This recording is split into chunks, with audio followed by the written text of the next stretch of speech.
je suis Christelle, je suis aide-soignante et je travaille donc pour le SIAD de Château-Chinon depuis 3 ans, depuis juillet 2019, depuis que j'ai été diplômée.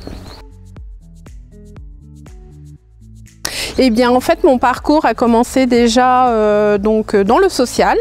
Donc, j'ai commencé comme aide à domicile. Puis, au bout de 3 ans, j'ai passé mon diplôme d'État d'assistante de vie. Et ensuite, au bout de 3 ans, j'ai passé mon diplôme d'auxiliaire de vie à domicile par VAE.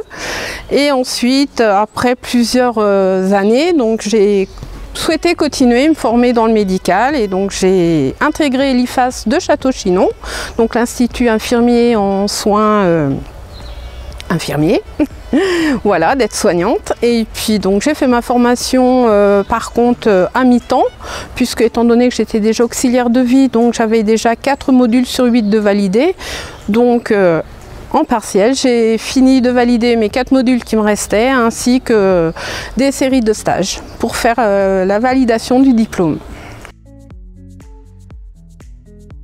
En étant toute jeune fille, je voulais travailler auprès des enfants dans une école maternelle, mais c'est vrai qu'à l'époque, le secteur était bien bouché. Donc finalement, après l'obtention de mon BEP, j'ai travaillé pendant 1 an dans une maison de retraite, en contrat jeune à l'époque. Et puis après, ça m'a donné envie de continuer. Et après, j'ai intégré le centre social de Château-Chinon en 2003 et j'y suis toujours.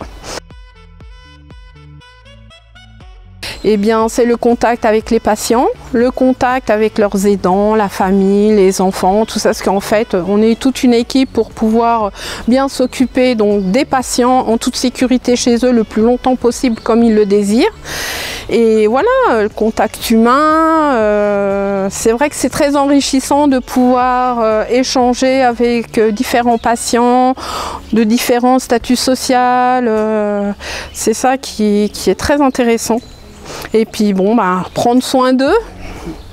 Leur projet de vie, c'est de rester le plus longtemps chez eux possible. Donc on fait en sorte de rendre tout ça possible avec la famille, les aidants, puis les autres professionnels de santé, les kinés, les médecins, les infirmiers libérales, voilà.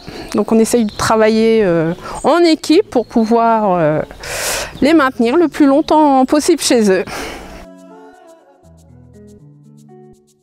Nos tâches sont déjà des tâches d'hygiène corporelle, de soins. On regarde si la personne n'a pas de choses suspectes. Autrement, dans ce cas-là, on le signale à notre infirmière coordinatrice qui là vient voir et nous oriente les patients vers un médecin, ou si c'est moins important, par des petites choses qu'on peut faire pour pouvoir enrayer tout ça.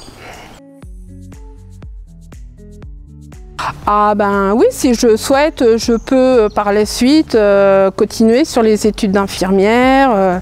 Après, on peut toujours évoluer, ou auxiliaire de périculture. Après, il y a plein de branches différentes.